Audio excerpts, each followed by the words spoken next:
Greetings, everyone, and welcome to another episode of Never Seen It. My name is Trent. I'm sitting here with Betsy. I'm not just sitting, I'm dancing. You are dancing to the music because, Betsy, this is a show about movies we haven't seen yet, and today we're going to do just that. We're covering the fourth in a series of 7 movies that we're calling our 5th annual decade series. There's a whole lot of words that I'm saying here because I like to talk fast in the intro. Betsy, what are we going to be covering today? We are in 1996, a decade we were alive for and very aware of, but this is a movie neither of us has ever watched because we're going to be talking about A Time to Kill. A Time to Kill. I said it in the previous episode. The title sounds like something that should be applied to a different movie because this is a courtroom drama. That is a title that just begs to be, I don't know, a really B action movie. It does sound a little like a James Bond kind of movie. Or it's like a really cheap ass fucking Steven Seagal kind of movie. But it's anything but that. Betsy, what do you know about A Time to Kill? Surprisingly little as it happens. This is one of those movies I always saw on the shelf at the video store. And you could see that picture over and over again, but I don't know exactly what happens in the movie. I know it stars Matthew McConaughey. I'm pretty sure Sandra Bullock shows up in this movie, and also Samuel L. Jackson. But for 1996, this is kind of that time frame where none of these people are exactly household names. Yes, they're famous, but in a much smaller way than we know them now. Yeah, and just to say, in preparation for doing this episode, I kind of go through the video file of the movie because, of course, I rip all these from our Blu-rays. I was kind of scrubbing through and I saw this person and then I saw that person. And every time I scrub to a different part of the file, there's some other person, some other face that I recognize that you're not going to believe who is in this fucking movie. So that's about who's in it. What about the actual content of it? The only stuff I know is because we were watching one of those, like, Matthew McConaughey talks about his movies kind of videos on his YouTube. career retrospective. In 1996, again, he's not super famous. This is when he's kind of starting to get into dramatic work. Yeah. People mostly knew him as the guy from Dazed and Confused in 96. He's still doing things like Amistad. So he's working with Spielberg and he's doing this movie. But they showed a clip in that little retrospective where he said he has this big, like, up-close dramatic scene, and it was that thing where they do it right after lunch. They're going to get right up in his face, and he did it in the first take, and that's what's in the movie. That's the thing I remember, where they were going to do the wide shots, and he was going to prepare, and he said, nope, I need to do my best work, and I need to do it now, so point the camera and let's go. Yeah, I've got it. Let's just go. Now, of course, that's talking about this big courtroom scene. Do you know what the case is about? Because you mentioned a couple other people. You said Sandy Bullock and you said Sam Jackson. I think he is representing Sam Jackson.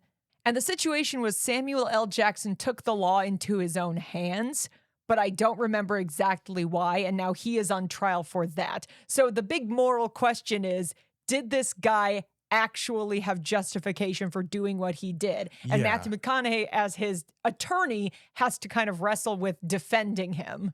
That's my assumption anyway. Yeah, to my recollection here, I've only ever seen one trailer for the movie, and that's what really sold us on the movie to actually cover it for this show. But it's going to be one of these big message movies. It's going to be, you know, the idea is, can a black man get a fair shake at the law? Even in 1996, when you think, okay, things are more modernized, things are more progressive. But think about the people in the movie. Matthew McConaughey is from Texas. I think Sam Jackson is from Georgia, I think. So this is very much the South still.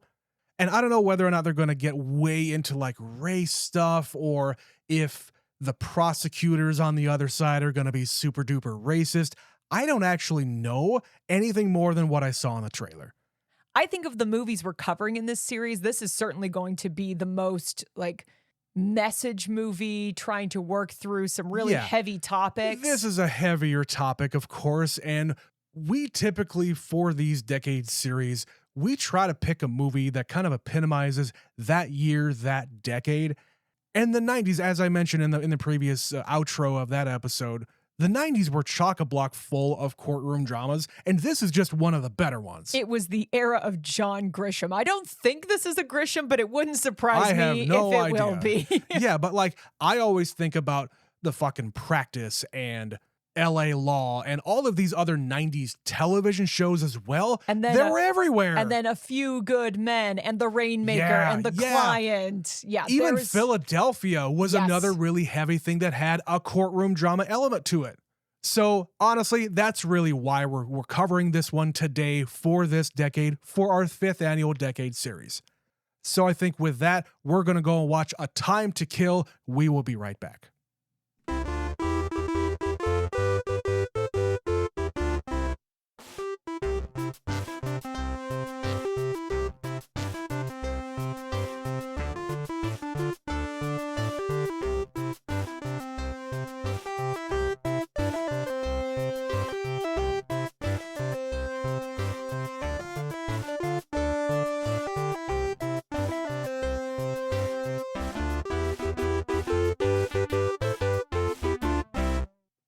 And that was 1996's A Time to Kill. Not at all a heavy movie to be talking about in these trying times, but Betsy, what did you think of the film?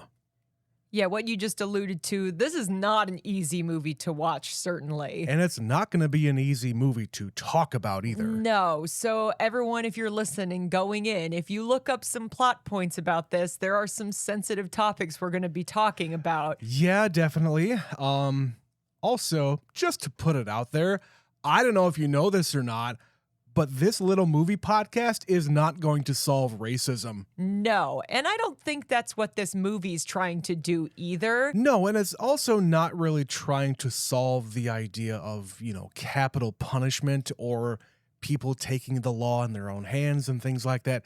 I think movies like this and novels like this are really meant to just put a question in your own mind. What would you do if you were in this same position? Not only in the Sam Jackson position, but also the position of the jury. And of Matthew McConaughey. Exactly, all the lawyers too. The movie is what you would describe as morally complex. Totally. You are going to be asked those questions or asking yourself those questions, and it is playing up the prejudices that it knows exist within Americans. It's not hiding the fact that it knows there is racism in America. Right, and the movie leans on that at the very end. Sam Jackson tells his lawyer, dude, I don't care what you're going to go up there and say with all your lawyer talk. The members of my community, the members of that jury, are just like you. They're just not lawyers. These are regular people, and you have to lean into the fact that these are just regular people. Don't try to get me off on a technicality saying I'm fucking insane. I'm not insane.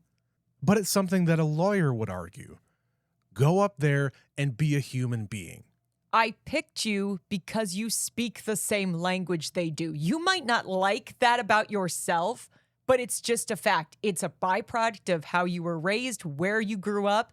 And there's an element of this movie that you and I will never fully comprehend because it takes place in Mississippi, which is notorious for being an exceptional hotbed of racism and has been forever and probably is going to be for the foreseeable future. It is unlikely to change overnight. And here's the deal. There is racism everywhere. Everywhere. We're not here to pass judgment on any region of this country or anywhere. But it my just point, exists. Yeah. My point is, I don't think you and I can really grasp how bad things can be in a place like Mississippi. 100%. There are people out there, there are groups out there that this is their mission. Their mission is to undermine any kind of integration or whatever word that you want to put on it.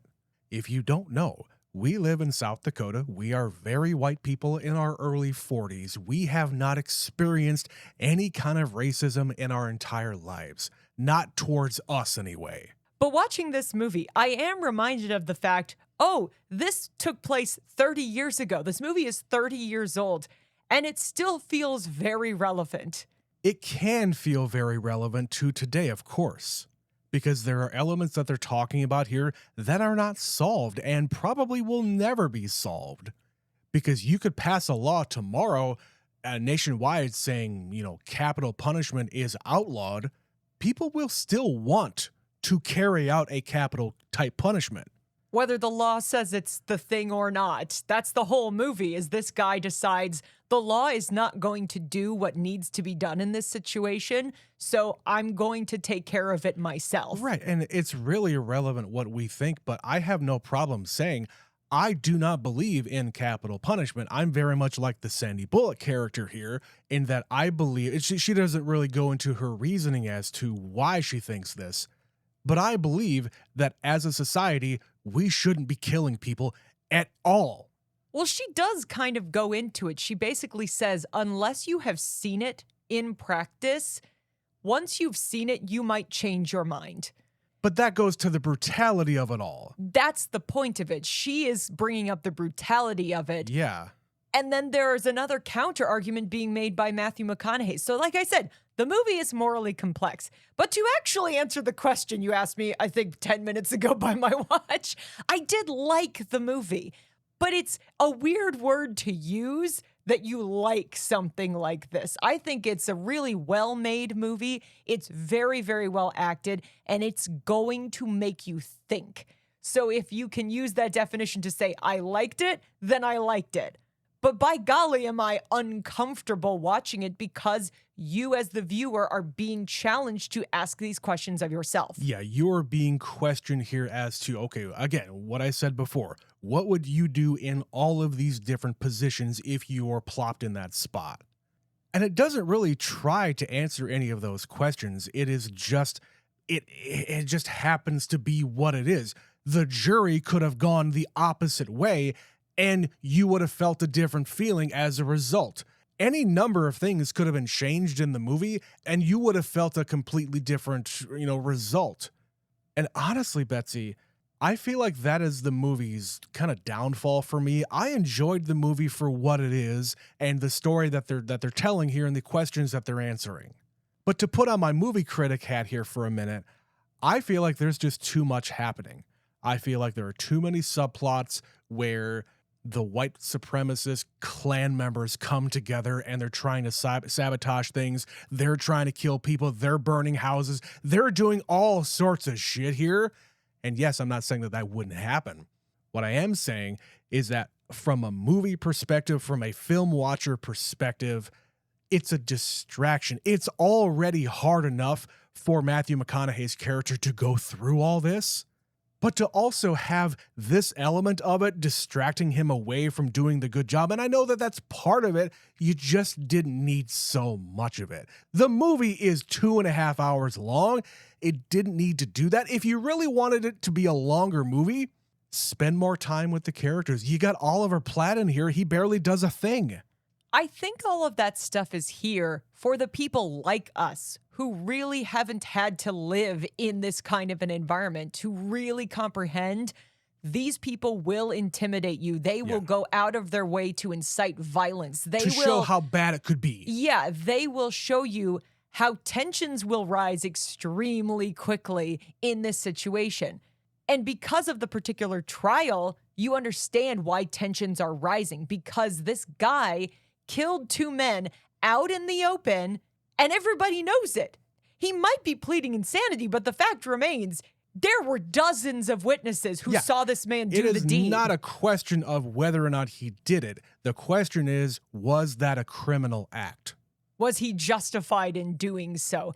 There's a scene in the movie where Matthew McConaughey is talking to Donald Sutherland, and Donald Sutherland says, "Win and justice will prevail. Lose and justice still will prevail." Yeah. And that's an interesting case. That is a true statement. I mean, I don't know how else to say it. Because again, you have to really look at it from a kind of an objective point of view here. When we start the movie, we witness a horrific crime happen to Sam Jackson's daughter. And the wheels of justice are already moving here. The sheriff arrests the 2 perpetrators. They read them their rights.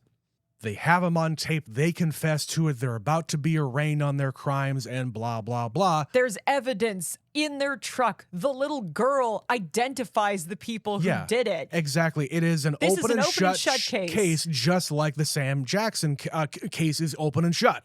But those wheels of justice are interrupted by Sam Jackson himself.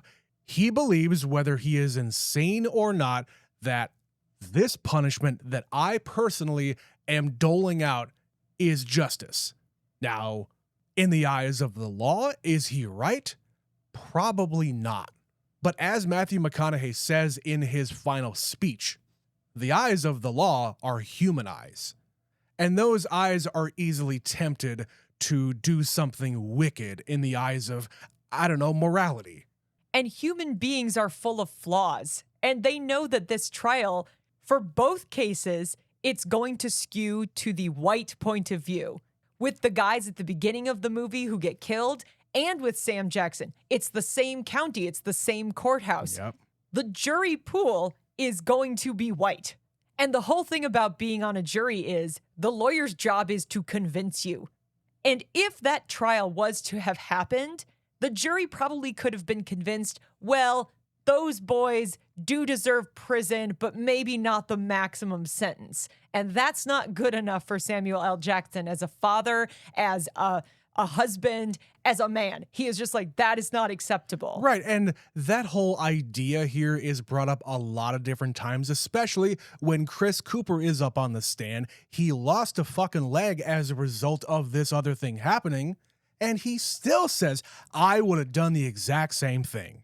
Let this man free. Even though I lost my leg, I still have a job. I can still serve my community. And I would have done the exact same thing. Because it becomes the question of not morality, would you or wouldn't you? It's put yourself in someone else's shoes. Exactly. Do you have empathy for the other human? Do you have empathy for this situation? And the act that they perpetrate. There's so many different questions here about whether or not you would do the exact same thing in the movie. And if you would, does that mean that this guy is guilty or not guilty? Like, what is your interpretation of it? Yeah. Would you do that? And if you see someone else doing it, how do you feel about that? And that's why juries are fucking complex sometimes. Like, I would never, ever want to be on a murder trial, Trent. I don't know how I would deal with that. I don't know how I would cope with that. I would hope that no one would select me for that jury because I'm far too empathetic a person. I would be crying over everything. Yeah. And I mean, again, it's going back to what I said about the movie being kind of too much.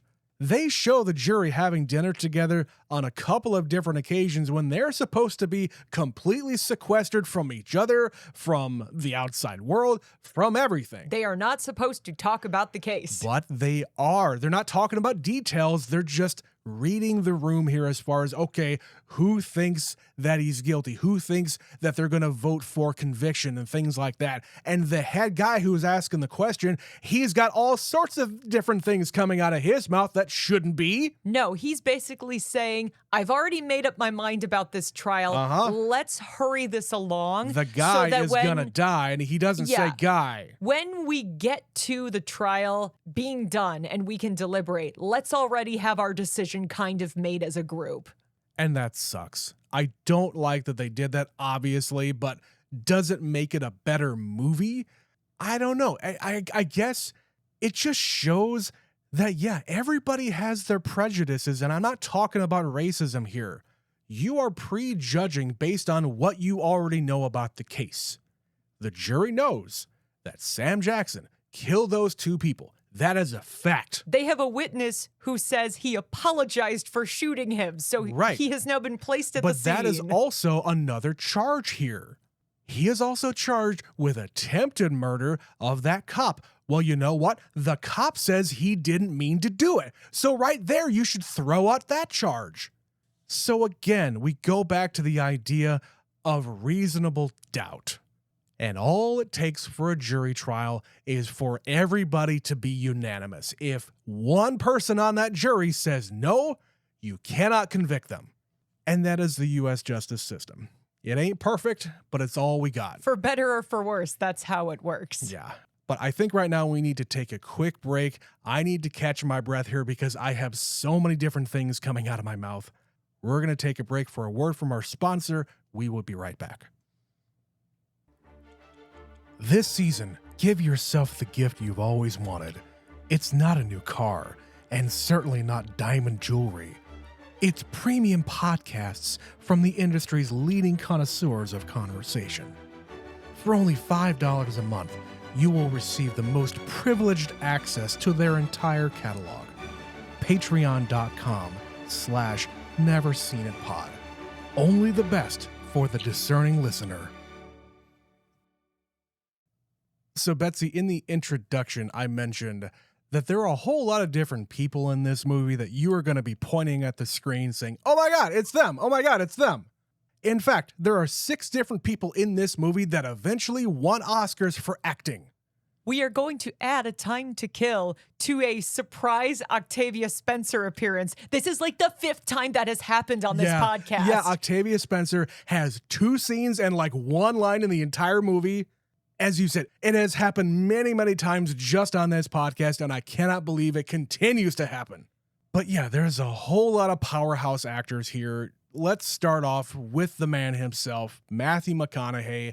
He gets 3rd billing, by the way, in this movie, even though I think he is the main guy. He is the main character of the movie, but Sandra Bullock, who's hardly in the movie for the first 40 minutes and has no lines, she gets top billing because she was the star on the rise. This is going back to what I said in the intro. Matthew McConaughey was not taken seriously as an actor. He was not the drama guy yet, which is kind of insane because he's very good in this movie, Trent. He is, and I'm really surprised, really, that even back in 96, he had it. Now, is there a lot of like big emotional moments for him? Is he doing the big acting moment here? No. But I felt more than anything, Betsy, I felt his confliction when it comes to the Sandra Bullock character. Because he is tempted. Oh boy, is he tempted to get with Sandy while his wife is away. The most interesting thing about his character is he is a human being. He is flawed. He has lots of flaws. Yeah. In the beginning, he is not a bad lawyer, but he's new and he doesn't have a lot of clients. So he sees the case as an opportunity to drum up business, basically. Right. That's kind of the approach. He's going out in front of the media and making appearances, and he feels very proud to be representing this guy in a high-profile case. But then as it becomes apparent that by taking this case, he is putting his own life in jeopardy and the lives of everybody else around him, because there are people out there who are extremely bad who want to intimidate him into stopping. They want to intimidate the entire process and have either somebody die or have something go off the rails with the trial. And as the movie goes on, you can see him breaking down. Like when his house has been burned to the ground and his wife is gone and Oliver Platt calls him out. He says, "You're about to have an affair. Like I have fucking eyes." Yeah, I can see it. Yeah. And his dog is missing. Like he says, I can't stop now. He's sitting in a pile of ash that used to be his home. And this is the moment of moral clarity where he suddenly says, it has to be worth this. It has to be for a reason that I'm doing all this. Yeah, all of this happening. I'm sending my family away. There was a National Guardsman who got shot in the fucking neck. My house is burned down. I might have just lost my dog. How many people does he apologize to for things he didn't actually do that are not his fault, but they're happening because of him and his involvement to this case? Yeah, again, it's another question about what is worth all of this? Is a man's life or a man's freedom in a lot of cases? Is all of the grief that is happening here, is it worth that? And I think a good lawyer and really a good person has to say yes. Because regardless of what the case is about, this is somebody's freedom. This is somebody's life, especially in a capital punishment state. You have to do everything by the book. You have to do everything properly here, because otherwise you don't have a criminal justice system at all. Flawed as it is, you cannot just give up. You cannot just, cop a plea and, okay, you can go away for 20 years. It's better than life, isn't it? I think everything that he does here as a lawyer, except for going after the insanity plea. Everything he does as a lawyer here is spot on. Listen, I feel like that's the only thing he can do at the beginning because there's so many witnesses who saw it happen. Well, yeah, and they already put in the insanity plea, so it's not like they can say, oops, we're not insane anymore. It's just a regular not guilty now. But anyway, going back to McConaughey himself, you mentioned in the intro his final speech at the end of the trial. That was apparently the first take that they had actually filmed. And I don't know if they did any other takes after that, but what was done first is in the movie. They did the wide shots after that. So he did the scene multiple times for the different angles, but the actual close-up shot, that was like, let's go. Point the camera. I'm going to do this scene, and I'm going to do it right now. And he fucking nailed it. He really does, which is why I'm saying, even in 96, he had the goods. It's just that people didn't believe that he had the goods. Yeah. He was just the pretty boy. You're going to take your shirt off. And he does have his shirt off in the movie, of course. But a guy like this who wants to be an actor gets typecast, and that sucks. So, yeah, A+ for Matthew McConaughey. Moving on here, we got Sandra Bullock just kind of nosing her way into the movie. Betsy, see if you agree with me. But it seems like her character was just shoved in here, and not just in the movie, in the script. I feel like a studio head got their big nose into the movie and said, get me Sandra Bullock, I'll pay her $6 million. She only has to be on set for 5 days. As someone who has never read the John Grisham novel this is based on, and yes, of course, it is a Grisham. Yep. I don't know. I can't confirm if that character is or isn't in the book. But I do agree to some extent. Like, she is very high profile for this movie for the fact that she's not in it very much. Yeah.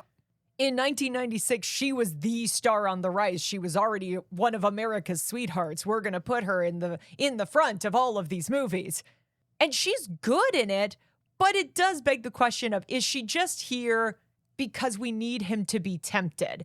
And I like them together. Like, don't get me wrong. I kind of wish these two had made a romantic comedy together at some point because they have great chemistry. They're both beautiful people. But would it have worked with somebody who wasn't Sandra Bullock? To me, I think it cheapens the movie a little bit. Just, it's too easy. It's too convenient that she is just this super lawyer type person who knows everything. I'm going to work for you for free. I am a miracle worker here. I don't know. That's just the feeling that I have. I love Sandra Bullock, but to me, she's just a distraction in the movie. I didn't find her distracting, but I do see what you're saying. I hear what you're saying. I understand. Maybe we didn't need her in the movie. Maybe we could have made that role smaller and less significant. Like, yeah, you needed somebody to run around and get the dirt on people, and you needed to do this stuff. But I think she's mostly there to add another layer of this guy is a human being. And he is going through it right now. Yeah, and she is just one more thing that is making this difficult. Sure, and you also, you put her in danger, but you got two other lawyers here who are on your side. Oliver Platt and Donald Sutherland are also in the movie. They're helping out to a point. They're helping with the research and the background stuff. Yeah, but they're really not doing much of anything. They have there's kind of no consequences for them even being there, good or bad. So I just kind of feel like her being there was kind of a waste on me. I mean, I think you could have rewritten this to be, I don't know, you could have had somebody who is a law clerk for him and they're struggling to pay the bills and they can struggle to pay them, but they're going to continue to work for him because they believe in the case, they believe in the law, shit like that. I don't know. John Grisham, I don't know how much he allows things to be changed about his books. Maybe that was one of his red lines. I don't know. Okay, maybe here's another thing. We've touched on it a little bit. She is asking him pointed questions about the death penalty. She is very much like, I'm going to become a lawyer, and it is my goal to see that abolished. We are not going to do the death penalty in this country anymore. And Matthew McConaughey's character says, I believe in the death penalty, and then gives a long list of reasons why. And she was under the impression that he is like this liberal guy who would not believe that he's one of, quote, the good guys. Yep. And it's through scenes like that we get more of a sense of who Matthew McConaughey is and what he is about. Right. It also convinces you that he is from this area. She's the northern liberal who's coming down here to intervene into what the Southerners are doing.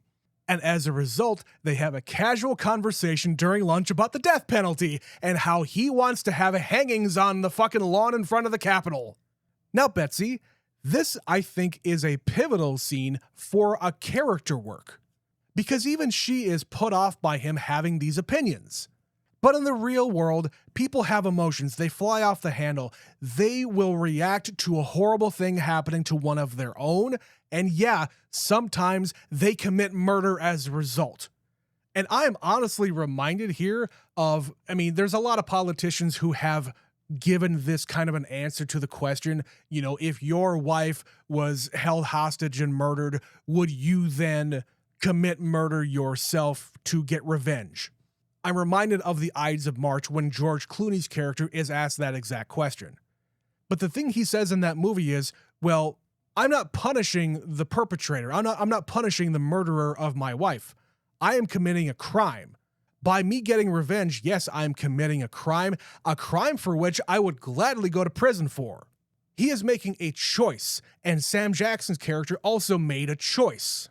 The question that the movie is asking here is whether or not the choice that he made is a crime worth being put away for life, a crime worth going to the gas chamber, and all these other questions.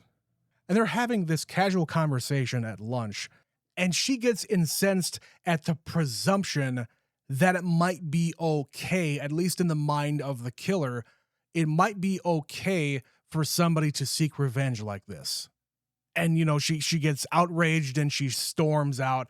And then she thinks better of it, saying, not just in this moment, but later, in the other cases that she's helped out with, she's never actually been with the people and actually talked with them and seen their faces and been in the community. Been in that community. And now she's thinking more about it. And it's not a black and white kind of a thing. No pun intended here. It is a real moral question. It is also a question of humanity itself. Humanity is extremely violent, and we act out just as human beings. But I think her perspective here is that we need to be better than ourselves. We need to be better than humanity. We need to listen to reason. We need to have respect for the law and society.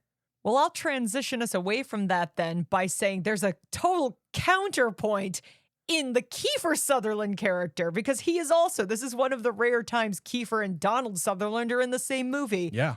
He is the brother of one of the guys who is killed. For him, the moral response is, I'm going to do my own vigilante justice, but he joins the Klan. He brings the KKK into the picture. And they have this clandestine little meeting at the beginning saying, I thought the Klan was gone. No, we're always around. And that's fucking terrifying. Yeah, it's this fucking guy coming in a suit and tie. And that's all of them. There are these guys that you just see on the street. One of them is a police officer. They keep showing how they are living amongst us, and you don't know who they are. Just because they're not wearing the hood and shit like that doesn't mean that they don't have it in their hearts. So you've got a lot of scenes with this really vitriolic, angry, just horrible, horrible way of thinking scattered throughout the movie. They are burning crosses. They try to blow Matthew McConaughey's house up. The only reason there isn't more violence is because one of the guys in the group is actually making phone calls saying, it's getting too out of control for me. And he calls the sheriff and he calls different people and saying, get out of there. It's about to get violent. Sure. And all of this being said, theoretically, you could look at these guys, the brother. I am also a relation here if I'm talking about Kiefer. I feel like I am wronged here and I'm going to have my own vigilante justice. It just so happens that it's coming from a racist place. Yeah, so that's another morally complex question, Trent, because you are within your rights as a person to feel bad that this guy's brother died. Sure. But then you see how he reacts and you're like, now I feel icky for feeling bad for you. And that right there is the reason hate crime laws exist. But the fact that you can even have it in your mind that Kiefer's character can be just as justified as the Sam Jackson character in committing a violent act. Yeah, it's the question of what is justice, Trent? Justice prevails, but whose and how? Yeah. That is the whole movie. And there is something we haven't talked about yet, and it's the phrase white savior. And the thing that I was thinking watching this is, I don't actually think this is a white savior movie because of that scene near the end where Samuel L. Jackson specifically tells Matthew McConaughey, "You are not a white savior. You are exactly like them, and that's why I picked you." Yeah. I know there is prejudice here, and the only way I'm going to get out of this is to acknowledge it and give it a name. And you also have to think about the scene where the NAACP lawyers are brought in there, and he has an opportunity to drop Matthew McConaughey as a lawyer and not have to worry about any money being spent. They have high-class lawyers coming in from outside. A whole team of people who specialize in this kind of thing. Absolutely. But he says no because I chose him for a reason. You guys there are fucking interlopers coming in here. It's the same thing about the Sandra Bullock character. She's coming in there to interfere. But guys, I'm not a Southerner, but I've talked to enough Southerners to know that is the last thing that any of them ever want. They want their own kind defending them in court. They want their own kind on the jury. Only Southerners can understand other Southerners. And I get that. Because let's be honest, Samuel L. Jackson weirdly is the smartest person in this entire movie. He is. He plays everybody to his benefit because he acknowledges it. Everybody else is dancing around the fact that he is a black man, but he knows he's a fucking black man. So he says, I am going to do what I have to for my family. And it is strategic every step of the way. Yeah. I know who can help me and I know how they can help me. I think the best little sequence is that one right there of him in the cell with Matthew McConaughey. And he says, all these different terms that you can call me, it doesn't matter what label you put on it. You could have the most PC label to apply to me. You still see me as not equal. You don't see me as another human. You see me as somebody to put a label on. Whatever that label is, it doesn't matter. It is not like you. And without that scene, this would be a very white saviory kind of movie. Let's be honest. I think it would be tiptoeing that edge of, look at Matthew McConaughey, the upstanding white citizen who saves this black man. Yeah. This is not To Kill a Mockingbird. That is what To Kill a Mockingbird is, and that's a good movie. But let's be real, it's a white savior movie. This one, it ain't. This guy has flaws, and we see several of his flaws. And by the way, remember, Atticus Finch in To Kill a Mockingbird, the author of that book has said Atticus Finch is a racist. They don't really go into it, but that's how she wrote the character. And John Grisham wrote this one as, he might not be racist, but he's definitely prejudiced. And that's just because he lives where he lives. Absolutely. And he grew up in a different part of the community. Yeah, you can't help but to be prejudiced. It's a matter of you acknowledging your prejudice and calling it out. And he spends a lot of this movie not acknowledging it. Yeah. He keeps saying, I'm your friend, I'm your lawyer. And it's Sam Jackson who says, the fuck you are. I hired you because we're not friends. Exactly. But even though, Betsy, we've been saying his name off and on here throughout the entirety of this recording, we haven't talked much about Sam Jackson himself. And I think one of the greatest scenes in the movie here is after he kills the guys, he goes home and he knows the cops are coming for him because they all see what happened. They see what he did. He goes home, he tells his family, he walks out holding one of his children, and he acknowledges the sheriff coming up to him. He puts his kid down. He looks back at his family and he just waltzes over to the cop car. They don't even try to put handcuffs on him because they know that he's not going to try to run and he's not going to be a problem. No words are exchanged. They don't even say we have to take you in. No. They just are there. He knows why they're there. They say his name and he goes silently, okay, and gets in the car because he knows what he did and they know what he did. They also know why he did it. That's the other thing. This is not a crime of passion. This is not a crime that he's likely ever to do again to somebody else. But it was premeditated, and we saw that when he went to visit Matthew McConaughey. Yeah, and he knew he was going to do it. And the whole movie, part of the reason Matthew McConaughey has decided to defend this guy is because he feels guilty for not stopping him. Because he kind of probably didn't want to stop him. Subconsciously, he knew that if he was in that position, he would have done the same thing. Yeah, when they go to that restaurant and they're eating crawfish, he admits to Sandra Bullock, you know, part of me, after he told me that, part of me was hoping that he was going to do it because, you know what? If I was in his position, I would have done it too. But at the same time, I didn't believe him. Yeah. He didn't believe he'd actually do it, even though they know each other and he saw another man under stress. Human beings under stress are unpredictable, which is why Matthew McConaughey, when he is tempted with having an affair with this other woman, he says, I do want you to stay, which is why I think you should leave. Yeah, on a couple of different occasions here, he tells himself, ooh, boy, I'm getting really close here, and I shouldn't be doing what I want to be doing. There is a line that I'm about to cross, and I know myself enough to know I need to get out of this situation. Right. But anyway, yeah, Sam Jackson, I think he's really good in the movie. He has said apparently that he should have gotten nominated for Best Supporting Actor or even Best Lead Actor. I don't know. Listen, Sam Jackson has a very healthy ego about his own acting abilities. Yes. Oh, man. And Betsy, I don't know if you ever watched the entirety of the Chappelle Show. I know this is a really strange thing to come out of nowhere, but the line that he says when he's on the stand is, yes, they deserve to die, and I hope they burn in hell, is one of Chappelle's favorite lines he's ever seen in a movie. To the point where he put it in all of the sketches where he plays Sam Jackson on the Chappelle Show. He finds a reason to say that. He finds a way to just say it out of nowhere. It's so good. But anyway, I know there's some other characters here we haven't mentioned. You know, Kevin Spacey is here. I don't think we need to really talk about him because he's kind of inconsequential. He is in the movie. Moving on. Moving on.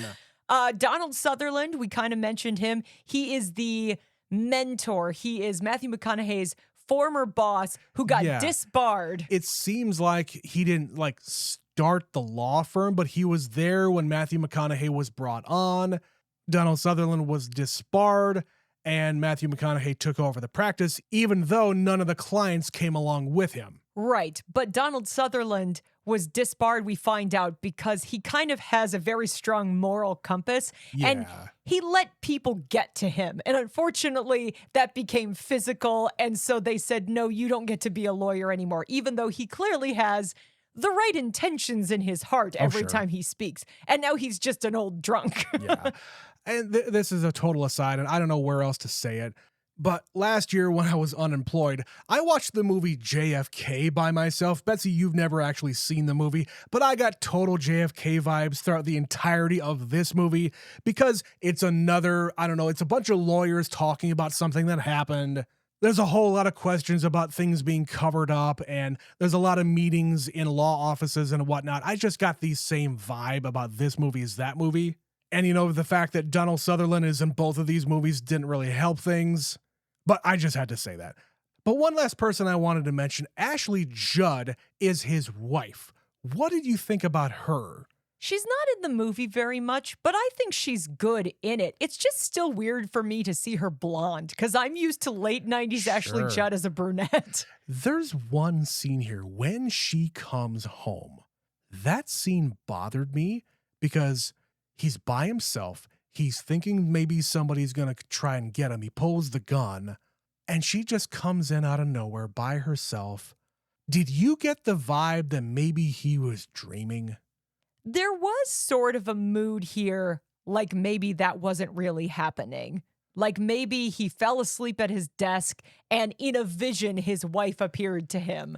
The way it's framed, I do get why you would think that, because there is something about the way she's speaking and kind of saying, it's not your fault, honey, in her own way. Yeah, it's like he's trying to justify helping, you know, Sam Jackson's character to himself.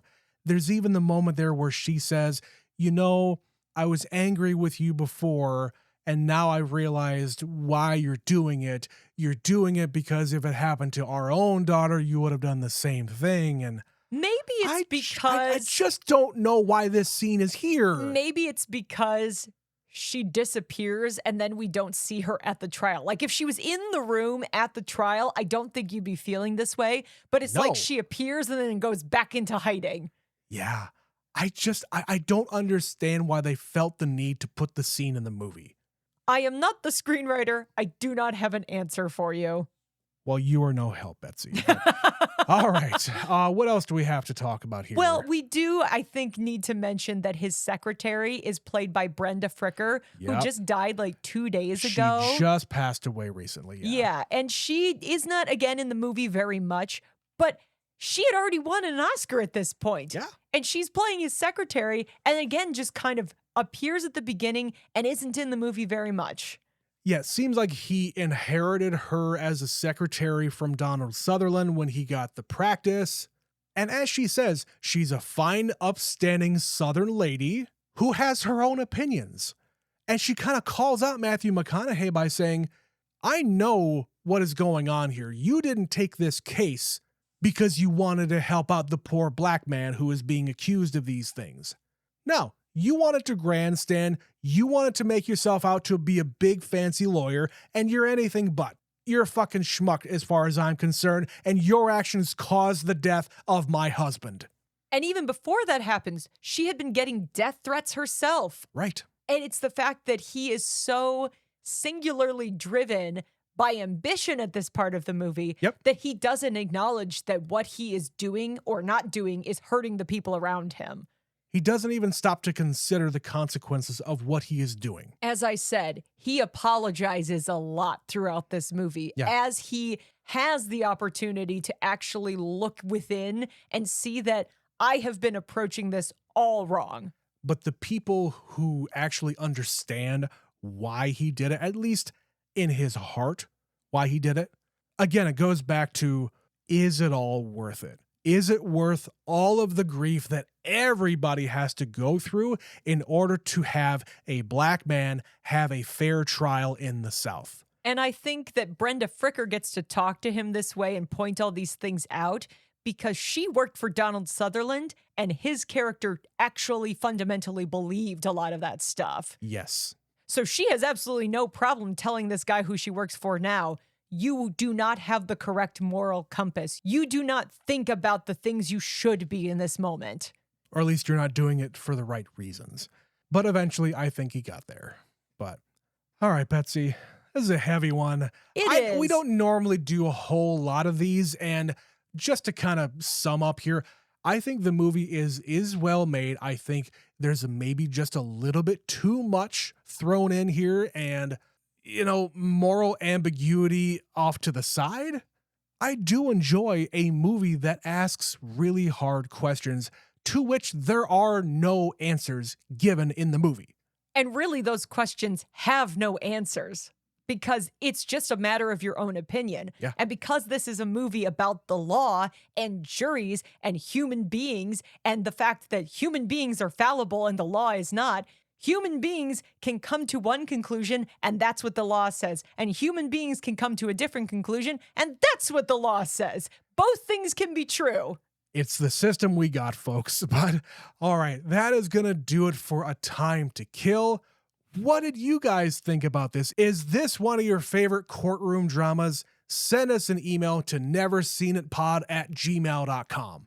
And most of you guys might be like the people in the movie we just watched, where you're probably out there sweating your asses off because it is summertime and nobody is emailing us. I know you guys are listening, but we understand. We're not getting a whole lot of emails these days, and we're also recording ahead of time. We're not allowing a lot of stuff to come in. That's okay. We just want you to be listening. But you don't have to email us about the movies we're doing right now. We've got 5 years of episodes. Pick one, listen to it, send us your thoughts on that movie. Just scroll through your podcast app of choice, land on one, go watch the movie. If you haven't, play the Never Seen at Home game. Be a participant in the process. You too can be a superfan. And as Betsy always says, you don't have to email us either. We have all the different social media apps, not Twitter anymore because, hey, we lost access to that if you don't already know. But it's kind of for the best. But finally, we mention all the time, of course, we have patreon.com/neverseenitpod, where you can get oodles and oodles of more content from me and Betsy. We would very much appreciate you checking that out. But I guess with a time to kill in our rearview mirror, we're coming up on a brand new millennium. Betsy, what are we going to be covering for 2006? Trent, we have a tradition on this show. Yes, we do. Every summer, we have been working through the movies of M. Night Shyamalan. So we try to do one every July or August, and we have consistently done that since the show began.